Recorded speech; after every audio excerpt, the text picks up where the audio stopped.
안녕하세요. TV 개네시입니다. TV 개네시의 역사여행 그때 그 장소에서 38번째 이야기를 시작하도록 하겠습니다. 자, 본격적으로 시작하기 앞서 다들 아시죠? 구독, 좋아요, 알림 설정은 저의 피와 살이 됩니다. 사랑합니다. 자, 오늘은 오프닝 영상이 없습니다. 자, 코로나 때문에 나라가 시끄러운 이 마당에 카메라를 들고 돌아다니면서 오프닝 영상을 찍는 것을 좀 자제해야 될 것 같아서 오늘은 오프닝 영상 없이 바로 이야기를 시작하도록 하겠습니다. 자, 오늘 이야기의 시작은 어떤 선비와 관련된 일화를 말씀드리고 이야기를 시작하도록 하겠습니다.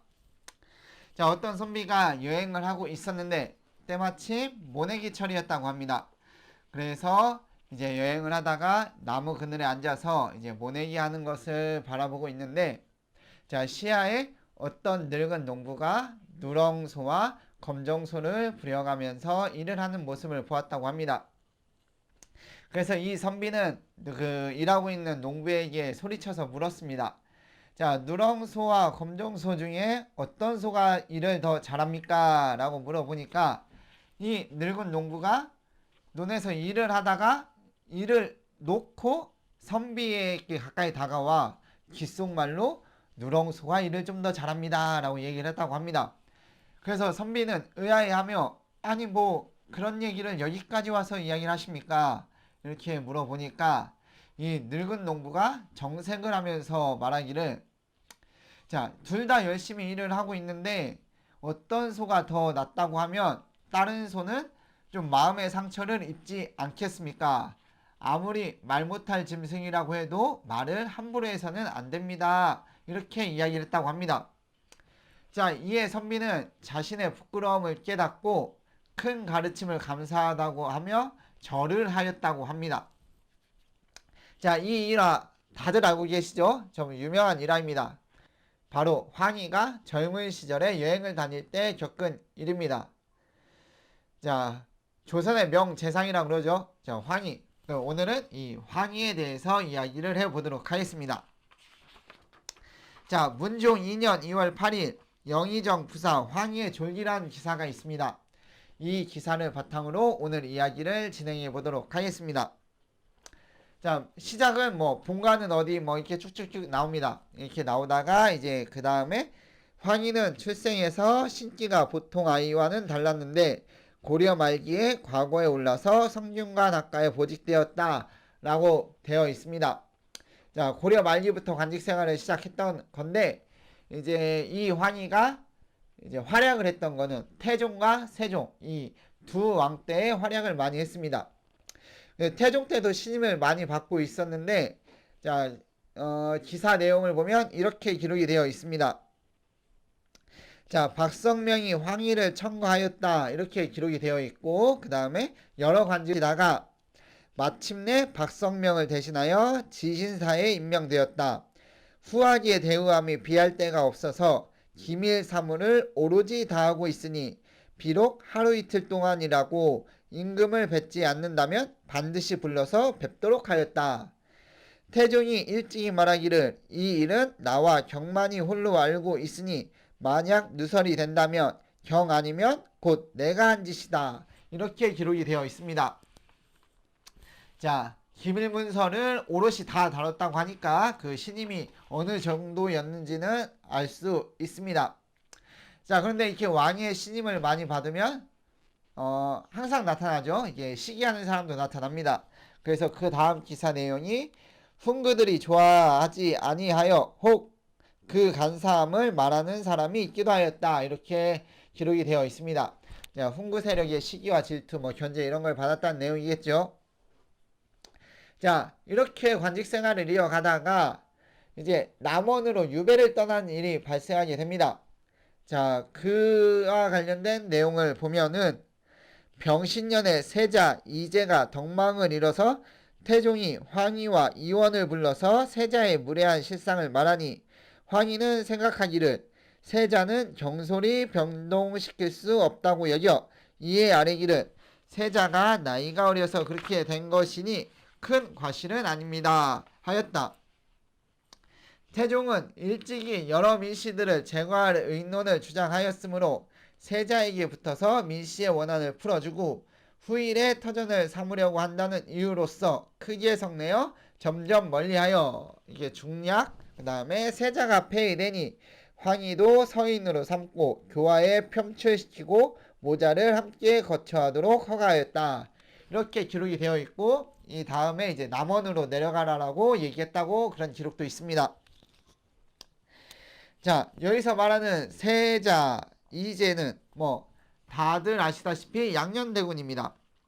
이 양녕대군은 성격이 워낙 자유분방하여서 뭐 궁중생활에 잘 적응하지 못했다고 하고 그 다음에 그런 와중에 이제 남의 첩 어린이라는 여자에게 이 여자를 탐해서 이제 임신까지 시키는 일이 발생하게 됩니다. 자, 이 일이 문제가 되어서 폐세자가 되었고 이제 이를 두둔하던 황희도 남원으로 유배를 떠나게 되는 그러한 내용인 것입니다. 자, 그리고 요 제가 방금 말씀드린 내용 중에 그런 내용도 있습니다. 민씨들을 제거할 의논을 주장하였다. 뭐 이런 내용도 있는데, 자, 그 내용에 관한 이 자세한 내용도 있습니다. 지금 그 내용을 살펴보면 민무구, 민무질 등이 권세가 크게 성하여 종지를 모해하니 황희는 이숙번, 이응, 조영무, 유양 등과 더불어 밀지를 받아 이들을 도모하였는데 태종이 일찍이 이르기를 만약 신중히 하여 빈틈이 없지 않으면 후회하여도 미칠 수 없을 것이다 하였더니 여러 밀씨들이 마침내 실패하였다라고 기록이 되어 있습니다. 자, 여기서 말하는 여러 밀씨들이라고 함은 태종의 비 원경왕후의 집안을 이야기합니다. 그리고 이 민무구, 민무질은 원경왕후의 동생들이었습니다. 그러니까 요 내용은 뭐냐면은 이제 태종이 왕위에 올라서 강력한 탄탄한 왕권을 만들기 위해서 여러 피해 숙청을 하였는데 그 중에 자신의 왕비인 그 원경왕후의 집안도 거의 그냥 풍비박살 냈다고 전해지고 있는데 그 내용에 관한 그 내용에 관한 기록이고 이 일을 진행함에 황희도 같이 의논하였다, 뭐 주장하였다 이러한 내용입니다. 자, 아무튼 남원에 있던 황희를 태종이 다시 불러 올립니다. 그 기록은 태종이 그 사실이 아닌 것을 알고서 이민년 2월에 불러서 서울에 돌아오게 하였다. 태종을 아련하고 사은하니 세종이 곁에 매시고 있었다. 태종이 말하기를 내가 푼양에 있을 적에 매양 경혜일을 주상에게 말하였는데 오늘이 바로 경이 서울에 오는 날이로다 하고는 명하여 후하게 대접하도록 하고 과전과 고신을 돌려주게 하고 세종에게 부탁하여 임용하도록 하였다. 이러한 내용입니다. 자, 이후에 관직 생활을 계속하게 되는데 이 기사 내용도 이 이후에는 다 그 내용입니다. 뭐 황희가 사직을 청합니다. 세종은 안 된다. 황희는 사직을 청합니다. 세종은 안 된다. 요 내용이 계속 이어지고 있습니다. 자, 황희도 이제 고령이고 하니까 이제 쉬려고 사직을 청하는데 세종이 끝까지 부려먹은 걸로 유명하지요. 그래서 재상을 그렇게 오래 할 수 있었던 아니면 해야만 했던 그러한 황희였던 것입니다. 자, 이제 제가 말씀드린 뭐 관직 얘기를 관직 얘기 다음에 이제 황희의 평가에 대한 내용이 나옵니다. 자, 황희는 관우하고 침중하여 재상의 식견과 도량이 있었으며 풍후한 자질이 크고 훌륭하며 총명이 남보다 뛰어났다. 집을 다스림에는 검소하고 기쁨과 노여움을 안색에 나타내지 않으며 이를 의논할 적엔 정대하여 대패를 보존하기에 힘쓰고 번거롭게 변경하는 것을 좋아하지 아니하였다. 세종이 중년 이후에는 새로운 제도를 많이 제정하니 황희는 생각하기를 조종의 예전 제도를 경솔히 변경할 수 없다라고 이야기를 했다고 기록이 되어 있습니다. 자, 황희의 그 스타일이 이렇게 나오는 대목입니다. 이제 황희는 그러니까 뭐를 이렇게 개혁하고 이렇게 나아가기보다는 있는 것을 잘 유지, 관리, 그 다음에 운영이 잘 되도록 그러한 쪽으로 능력이 뛰어났다. 라고 해석할 수 있는 대목입니다. 어찌 보면 재상으로서의 가장 큰 필요한 그러한 덕목이라고도 할 수 있습니다. 그리고 저 황희가 뭐 재상으로서의 가장 큰 덕목은 다른 부분이 하나 더 있습니다. 그것은 바로 왕과 신하 사이의 중재를 잘했다는 것입니다. 뭐 일례로 그 내불당으로 인해서 세종과 신하들 사이에 갈등이 심화되자 이를 중간에서 중재한 것이 황희라고 합니다.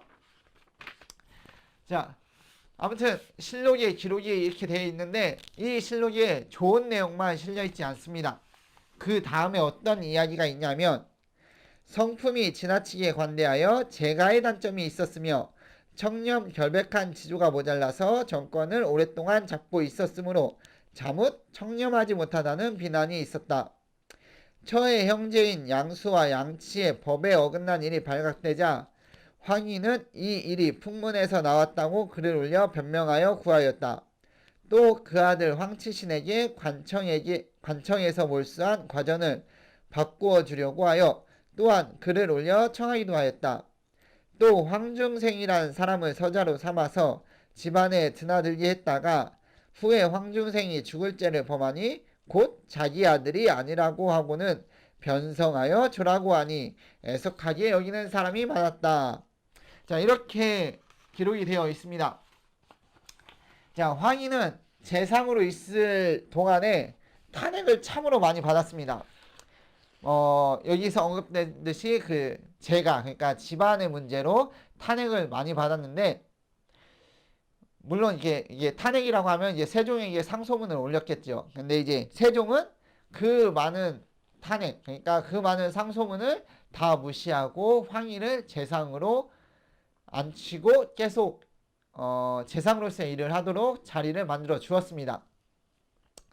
자, 여기서 이제 사람을 쓰는 방법, 그러니까 사람을 고를 때 기준, 뭐 이런 것들에 대해 고민을 한번 하게 됩니다. 자, 황희 재상으로서의 능력은 탁월하다. 그런데 그 자식이나 그 다음에 이런 뭐 부패적인 부분, 뭐 이런 부분에 대해서 청렴하지 못한 부분, 이런 부분에 대해서 문제가 있다. 그러면 황희를 쓸 것인가 안 쓸 것인가? 자, 이런 문제가 발생합니다. 뭐 어차피 선택은 뭐 이제 지금으로 말하는 CEO 이제 세종이 선택하는 거긴 한데 우리도 한번 생각을 해본다고 한다면, 자, 이런 문제점은 있습니다. 허물 있는 사람을 능력만 보고 쓰면은 나중에는 국가 기강이 문란해지게 됩니다. 그렇다고 해서 허물이 있다고 해서 쓰지 않는다 하면 그 사람의 다른 재능이 아까울 수도 있고, 그 다음에 이렇게 허물이 있는 사람을 이제 제하다 보면은 쓸 수 있는 사람이 한정적일 수밖에 없는 이러한 문제점이 있습니다. 참으로 이거는 매번 시대마다 계속 어려운 문제인 것 같습니다. 자, 아무튼 뭐 이렇게 세종 밑에서 죽으라 고생하다가 문종 때에 죽게 됩니다. 자, 명제상 황희는 죽게 되고 조란지 5일 만에 임금이 도승지 강맹경을 보내어 의정부를 의논하기를 황희를 세종의 묘정에 배양시키려고 하는데 어떻겠는가 하니 김종서, 정분, 허우 등이 아뢰기를 황희는 수상이 된 지 20여 년 동안에 비록 전쟁에서 세운 공로는 없지만은 임금을 보장한 공로는 매우 커서 대신에 채통을 얻었으니 선왕에게 배양시킨다면 사람들에게 청문에 충분할 것입니다 하였다. 명하여 세종의 묘정에 배양시키게 하고 익성이라는 시호를 내렸으니 사려가 심원한 것이 이기고 재상이 되어 종말까지 잘 마친 것이 성이다. 이렇게 기록하며 이제 기사를 마무리 짓고 있습니다. 자, 원래는 내용이 더 많고 이제 황희가 한 일이 참 많습니다. 이제 실록에 황희라고 검색하면은 뭐 세종 때 800개, 태종 때 400개 막 이런 기사가 나올 정도로 좀 한 게 많은데, 오늘은 제가 그 졸기에 나와 있는 것 중에 이제 관심을 가질 만한 것들, 좀 흥미가 생길 만한 것들 위주로 제가 한번 말씀을 드려봤습니다. 이제 이 황희 정승은 제가 나중에 또 기회가 된다고 하면 조금 더 다른 부분에 대해서 자세히 이야기해 보도록 하겠습니다. 자, 이상입니다. TV 게네시의 역사여행 그때 그 장소에서 38번째 이야기를 마치도록 하겠습니다. 시청해 주신 여러분 감사합니다.